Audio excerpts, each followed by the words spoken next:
yang jelas tentang bagaimanakah wala yang membatalkan iman dan yang tidak. Beliau katakan walladzi, kita ulangi, walladzi yadhhar, dan pendapat yang lebih kuat. Maka kata-kata ini menunjukkan kalau ini adalah istihad.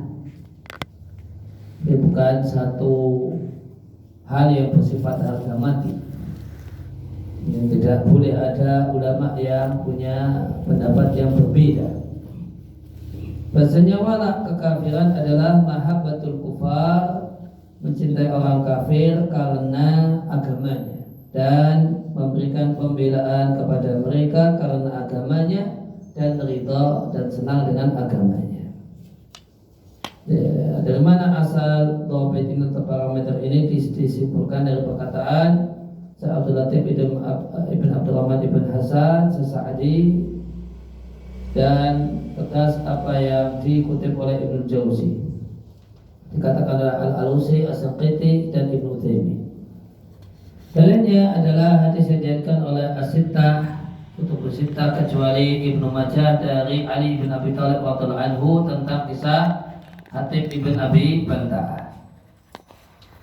yang mengirim surat kepada Quraisy, memberitahukan dan membocorkan kepada mereka kedatangan Rasulullah Shallallahu Alaihi Wasallam untuk penaklukan kota Mekah. Atas Rasulullah Shallallahu Alaihi Wasallam menanyai Hatib, ya Hatibu mahada, wahai Hatib, apa ini?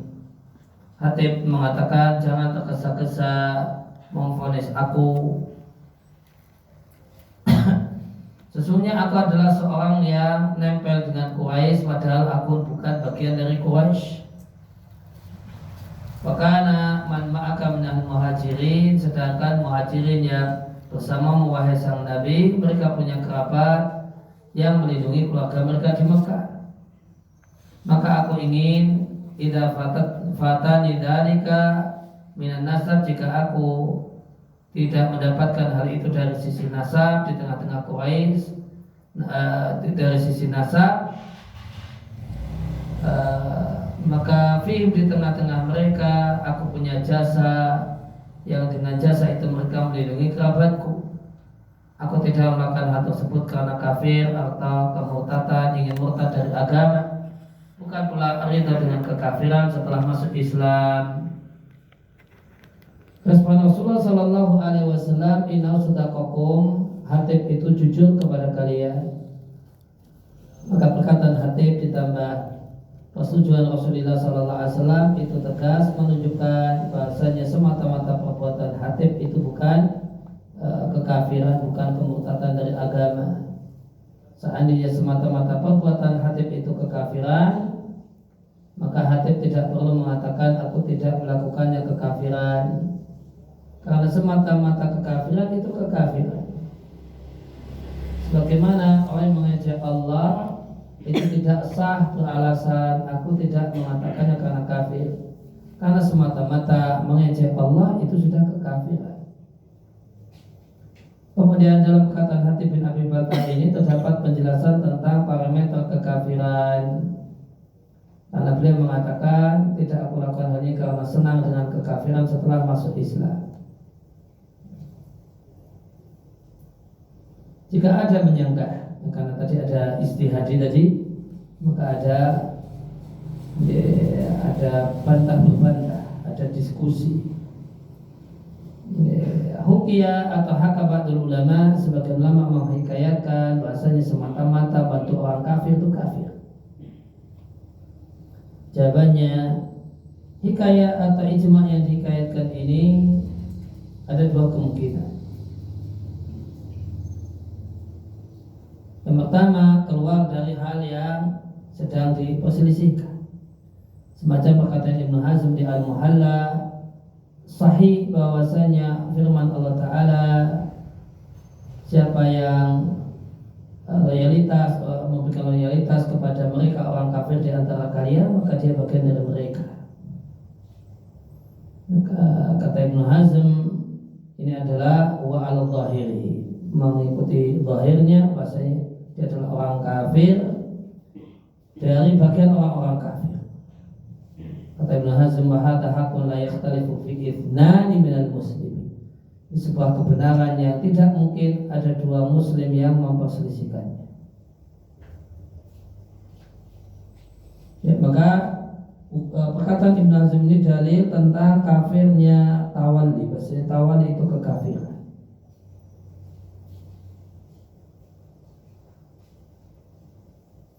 Padhalika anana nakhtalifu, kita berselisih pendapat tentang kekafiran mutawalli. Akan tapi apa itu tawalli dan siapa itu mutawalli? Wan makan tawalli. Ini yang menjadi pembahasan. Ini yang menjadi perselisihan. Dan perkataan Ibnu Hazm tidaklah bermanfaat sedikit pun mengenai penjelasan makna tawalli. Hanya menunjukkan kafirnya pelaku tawalli. Ini jelas tidak ada kebingungan dan tidak ada perselisihan. Kemudian seandainya al-iftirat kita andaikan bahasa Ibnu Hazm menukil ijma', fa innahu yuqal, maka kita katakan padanya sebagaimana yang kita komentar yang diberikan untuk kondisi yang kedua. Yang kedua, mereka ulama yang menghikayatkan ijma', ja'alu, mereka menjadikan bahasanya menolak orang kafir semua bentuk bantuan kepada orang kafir, sampai-sampai ucapan wahada ijma' dan ijma' semacam ini, sampai ucapan membantu orang kafir itu batal iman, makhrumun biyaqini, secara yakin itu adalah ijma' yang tidak benar. Dan betul tentang tidak benarnya ijma' yang dihikayatkan sebagai berikut. Pertama, Imam Syafi'i rahimahullah ta'ala menegaskan bahasanya Hatib tidak kafir, padahal perbuatannya adalah membantu bantuan yang demikian kuat untuk orang kafir di hadapan tentara Islam yang akan dipimpin oleh Rasulullah SAW. Dikatakan pada Asy-Syafi'i, apa pendapatmu tentang seorang muslim yang menulis surat kepada orang musyrik kafir harbi, bahasanya kaum muslimin ingin menyerang kalian, atau membeberkan titik kelemahan kaum muslimin? Apakah halal darahnya? Yakunu fi dzalika, dan dalam perbuatannya tersebut terdapat dalil kalau dia mualatul musyrikin.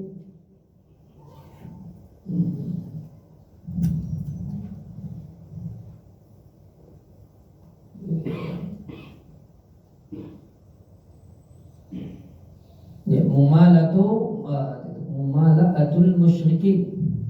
Kalau saya mualatu mungkin. Kalau kita cek dulu.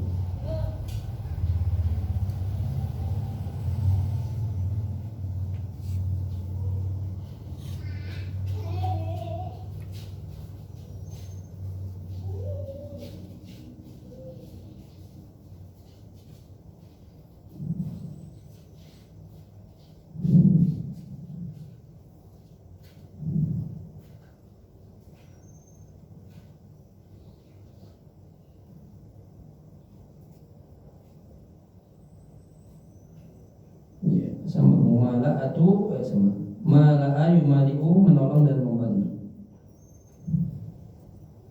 Maka jawab Asy-Syafi'i, tidak halal darah orang yang terbukti dia memiliki kehormatan sebagai muslim, tidak halal kecuali jika melakukan kejahatan membunuh atau berzina setelah muhsan, atau kafir dengan kafir yang jelas setelah iman, kemudian dia kokoh di atas kekafiran.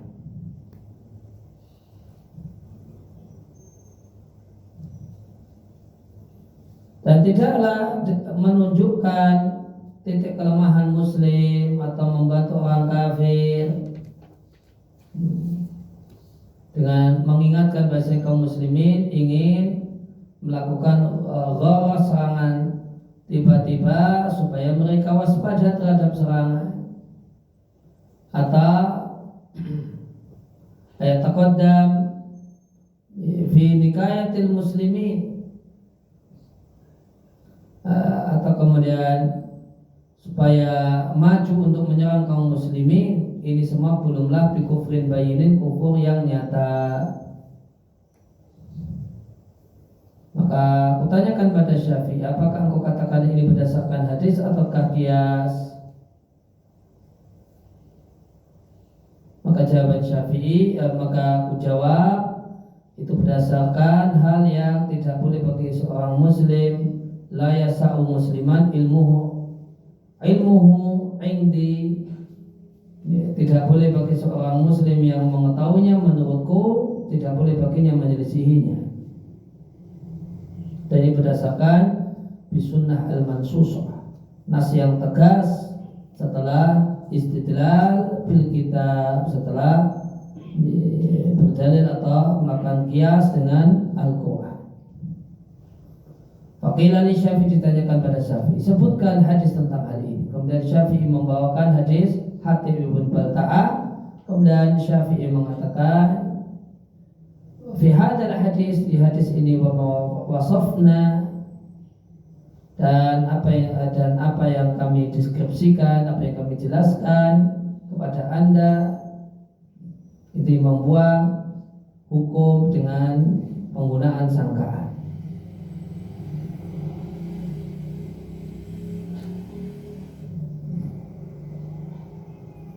Walima kana al-kitab, karena suratnya al-Hatib itu yahtamil, dimungkinkan ayakuna maqala Hatib,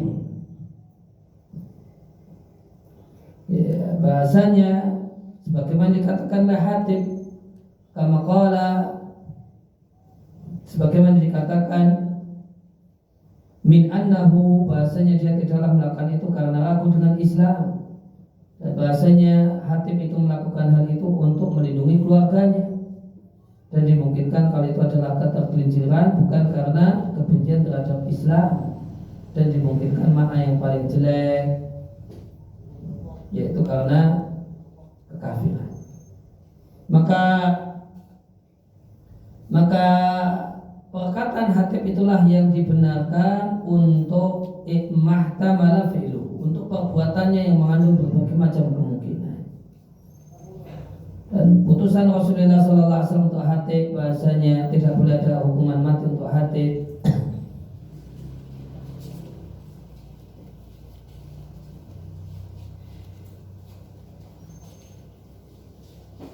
walam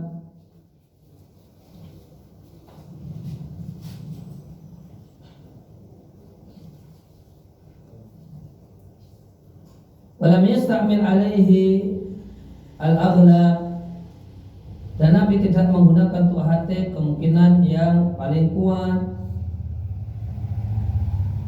dan tidak ada seorang pun yang akan melakukan bimisliha, dalam semisal ini, sesuatu yang lebih besar fil zahir,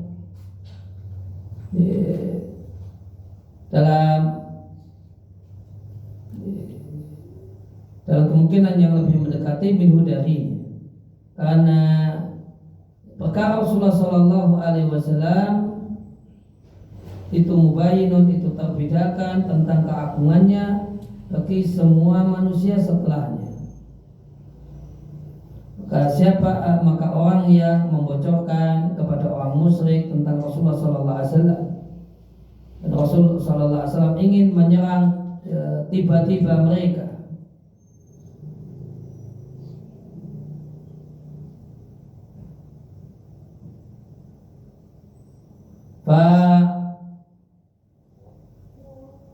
fasaddaqahu,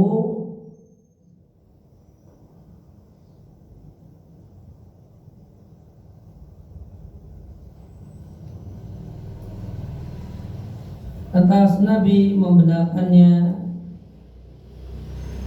ma'aba alaihi al-aghlab,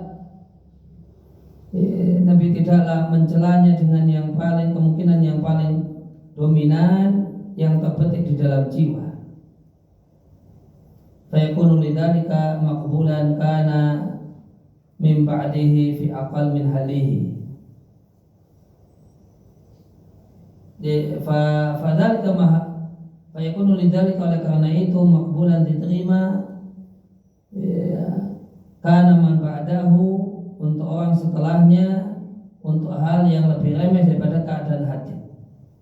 Wa aula dan yang lebih utama diterima semisal maqubila minhu diterima dari Hatib. Qila li Syafi'i, ditanyakan pada Syafi'i, apa pendapatmu jika ada orang mengatakan sesungguhnya Rasulullah sallallahu alaihi wasallam qala, sesungguhnya Rasulullah sallallahu alaihi wasallam mengatakan kepada Hatib, qad shadaqa, Hatib itu jujur. Inama tarakahu, Nabi itu membiarkan Hatib karena pengetahuan Nabi tentang jujurnya Hatib. Bahasanya perbuatannya itu la bi anna fila, bukan karena perbuatan Hatib itu dimungkinkan jujur dan tidak jujur. Maka jawabannya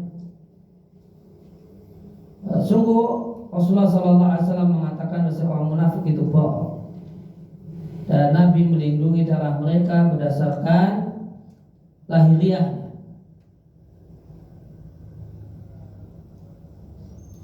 Maka jika Nabi Shallallahu Alaihi Wasallam memberikan putusan untuk Hatib dengan berdasarkan pengetahuan Nabi tentang jujurnya Hatib, maka putusan Nabi untuk orang munafik dengan hukuman mati adalah karena Nabi tahu kebohongan mereka.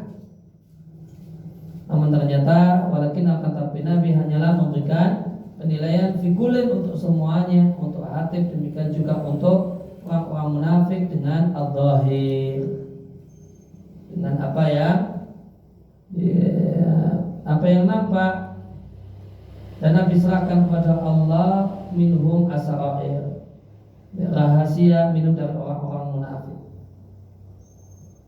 Wali Allah, dan supaya tidak para qadhi pada setelah Nabi ayatnya meninggalkan hukum Rasulullah sallallahu alaihi wasallam. Maka putusan Nabi itu bersifat general hatta ya'tamidu dalalatun, sampai terdapat dalil kalau yang diinginkan adalah sesuatu yang spesifik.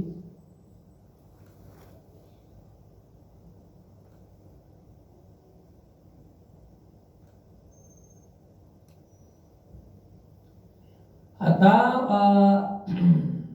yakunu dzalika mawjudan atau an jama'atin, atau yang diinginkan adalah spesifik atau sekelompok kaum muslimin yang mereka tidak mungkin di tengah-tengah mereka tidak mengetahui sunnah, atau hal itu ada dalam kitab dalam Al-Quran. Fakaifa yuqalu ba'da dzalika, maka bagaimana dikatakan setelah itu bi ayyi anatin, maka bantuan seperti apakah, bi tawalli, yang merupakan kafir dengan ijma'. Kemudian kutipan perkataan Al-Qurtubi, saraha bi wuduhin,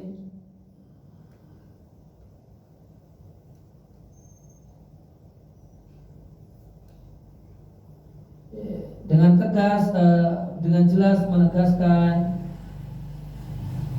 siapa yang bolak-balik memberitahukan pada orang kafir titik kelemahan kaum muslimin, layak yakfur, dia tidak kafir jika keyakinan itu bersih. Wadafi'u, dan faktor pendorongnya adalah perkara duniawi, padahal ini adalah bantuan luar biasa untuk orang kafir. Beliau rahimahullah ta'ala mengatakan, siapa yang banyak membocorkan kepadanya titik kelemahan kaum muslimin dan mengingatkan kepada mereka, dan yu'arif, dan memberitahukan pada musuhnya berita-berita kaum muslimin, maka ini orang ini tidaklah kafir jika perbuatannya karena tendensi duniawi dan akidahnya dalam masalah ini bersih, sebagaimana dilakukan Hatib saat berniat seperti itu dalam rangka i'tiqadi al-yadi, agar punya jasa dan tidak berniat murtad dari agama. Maka bukankah ini sharih tegas dalam tidak benarnya klaim ijma' yang menegaskan bahwa sekecil apapun bantuan berupa ucapan atau perbuatan, maka itu tawallin yang berisi kekafiran. Dan Ibnu Jauzi rahimahullah ta'ala mengatakan, siapa yang memberikan tawalli di antara kalian kepada mereka, maka sungguh dia bagian dari mereka. Tentang ini ada dua pendapat. Yang pertama, siapa yang memberikan tawalli dalam agama, maka dia adalah bagian dari mereka dalam kekafiran. Yang kedua,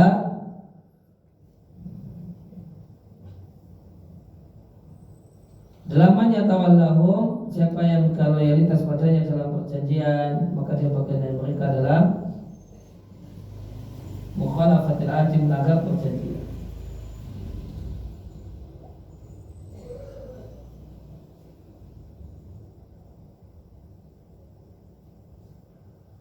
Yang falah, maka perhatikanlah wahai pembaca yang mulia, bahasanya Ibnu Jauzi dengan perkataan beliau ini tidak hanya melanggar ijma yang diklaim saja, bahkan beliau tidak menghikayatkan adanya pendapat yang diklaim sebagai ijma, yaitu tawali kekafiran itu dengan bantuan, dengan kadar sedikit apapun meskipun hanya satu ucapan. Adanya pendapat semacam ini tidak dihikayatkan oleh Ibnu Jauzi dari adanya dan berbagai macam pendapat dalam masalah ini. Padahal Ibnu Jauzi muhawalah berupaya karena beliau terkenal dengan luas telaahnya untuk mengumpulkan semua perkataan dari tafsir dalam tafsirnya Zadul Masir, sebagaimana yang beliau tuliskan pada putranya dalam rangka memberikan nasihat dan menjelaskan kepadanya pentingnya tafsir Ibnu Jauzi. Wa matawaka al-Mughni,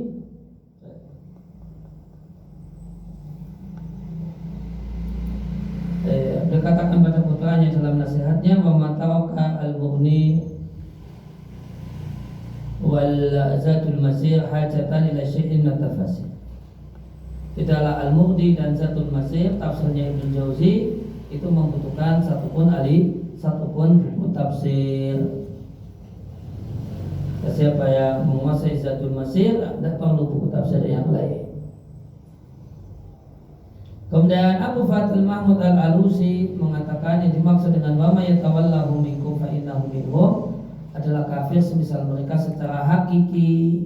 Jadi dikaitkan Ibnu Abbas, dan boleh jadi idakana tawali, jika tawali tersebut dari sisi mereka ini Yahudi atau Nasrani. Kemudian imam mazhab yang empat, Abu Hanifah, Malik dan Syafi'i serta Ahmad rahimahullah ta'ala tidak berpandangan kafirnya al-jasus, kafirnya mata-mata, yaitu seorang muslim yang menyebarkan rahasia kaum muslimin kepada orang kafir. Jadi pendapatnya juga dipilih oleh Ibnu Taimiyah. Dan akan datang nukilan dari penting tentang dari Ibnu Taimiyah di akhir pembahasan berkenaan dengan ayat tawalli. Maka jika semata-mata membantu orang kafir itu membatalkan iman, ya harusnya jasus itu orang batal imannya. Ternyata tidak. Ibnu Qayyim rahimahullah ta'ala mengatakan, Sabata telah terbukti bahwa Hatib bin Abil Balta'a tatkala ditahan Ubisa alaihi, ditanya oleh Umar radhiyallahu anhu,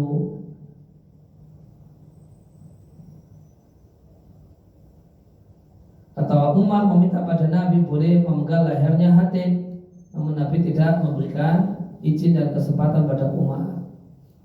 Bahkan Nabi katakan, tidakkah engkau tahu bahasanya Allah melongok peperangan Badar dan mengatakan ikmalu masyitum, berbuatlah sesuka hati kalian, telah aku ampuni kalian.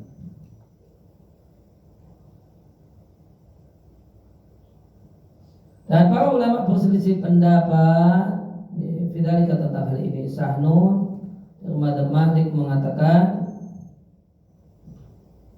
bila kata muslim ahlal harbi, jika seorang muslim berkirim surat membocorkan rahasia kepada kafir harbi, kutilah dia dihukum mati, tidak perlu dimintai tobatnya, dan namun hartanya untuk ahli warisnya.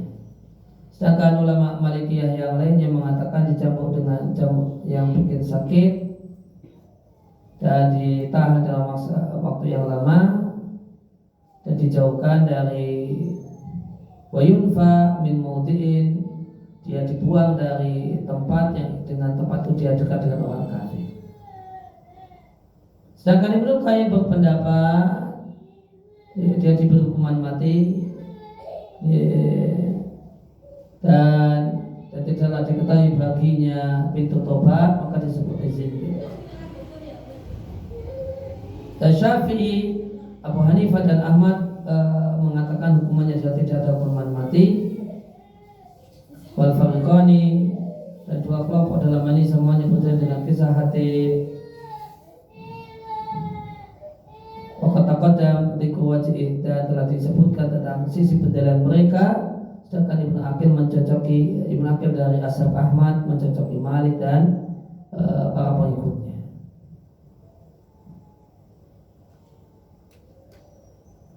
Kemudian Syekh Al-Muhaqqiq Abdurrahman As-Sa'di di tafsirnya, siapa yang akan tawali dari kepada mereka di antara kalian, dia bagian dari mereka.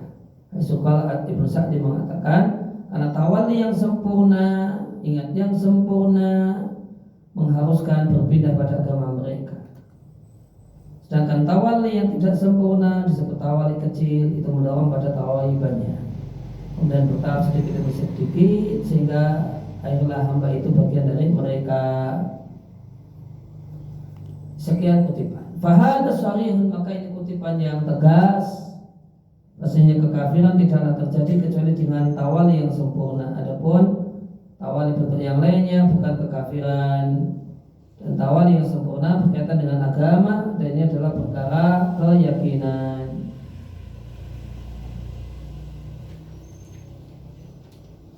Kemudian al-alama al-usuli, ahli usul fikih, ahli tafsir Muhammad Amin Syangqaiti, dia mengatakan dalam tafsirnya untuk firman Allah, wa man yatawallahu minkum fa innahu minhum, dia katakan dan bisa disimpulkan dari zahir berbagai ayat, ana man tawalla al-kufara, bahasanya orang yang memberikan tawali kepada orang kafir secara sengaja dan tidak dipaksa, rahbatan fihim, karena minat dengan orang kafir, maka dia kafir semisal mereka.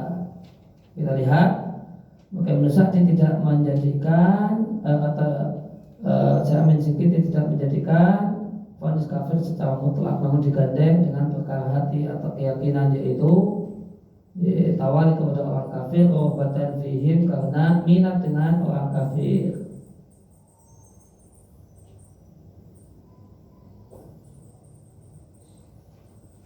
Dan saya Muhammad bin Shalih Al-Utsaimin rahimahullah taala di tafsirnya untuk ayat Al-Maidah, wa man yatawallahu minkum fa innahu minhum.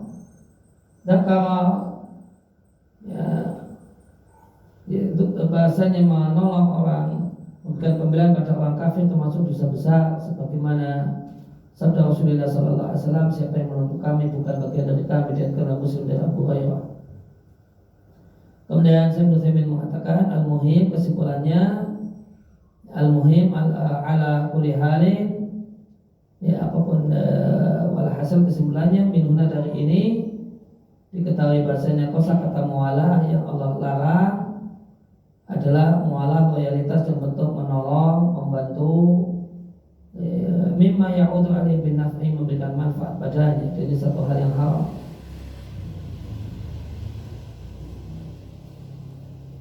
Akan tapi kukatakan kepada kalian, ila idza awanahum, kecuali jika membantu mereka dan menolong mereka, ala mahwa, untuk menghadapi yang lebih menyakiti kaum muslimin dibandingkan orang kafir ini, maka ini tidak mengapa. Ada dua orang kafir berperang, satu sengit permusuhannya kepada kaum muslimin, satunya tidak terlalu, maka boleh membantu yang tidak terlalu menyakiti kaum muslimin supaya menang menghadapi orang kafir, sesama orang kafir yang menyakiti kaum muslimin.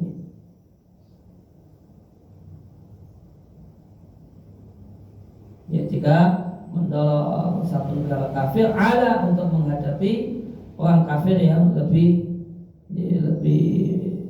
besar menyakiti kaum muslimin, nah ini tidak mengapa. Maka lihat bahasanya beliau tidak memvonis semata-mata nusa memberikan pembelaan itu kekafiran. Maka para pembaca alim syahadat ijma, bukankah ijma itu terlanggar? Itu tidak benar. Buktinya mereka para ulama besar, kibar, ulama besar tidak memvonis kafir mata-mata yang menyebarkan rahasia kaum muslimin pada orang kafir. Padahal pembocoran info ini qad yakunu, boleh boleh jadi muadahu dampaknya adalah terbunuhnya puluhan orang kaum muslimin, bahkan ratusan kaum muslimin. Maka dengan ini jelaslah bagi anda secara terang bahasanya ijma yang diklaim itu tidak tepat, sehingga tidak benar at-ta'wilu alaihim, menjadikan sebagai acuan menurut orang yang objektif yang mengetahui tidak benarnya klaim ijma ini. Dan sebagian mereka berupaya agar menjadikan permasalahan mata-mata itu permasalahan khusus, tidak bisa digunakan untuk melanggar ijma. Maka ini adalah upaya yang gagal karena sejumlah alasan dan pertimbangan. Ya, demikian yang kita baca. Wassallallahu ala nabiyina Muhammadin wa ala alihi washabihi wasallam. Wa akhiru da'wana alhamdulillahi rabbil alamin. Subhanakallahumma wa bihamdika asyhadu an la ilaha illa anta astaghfiruka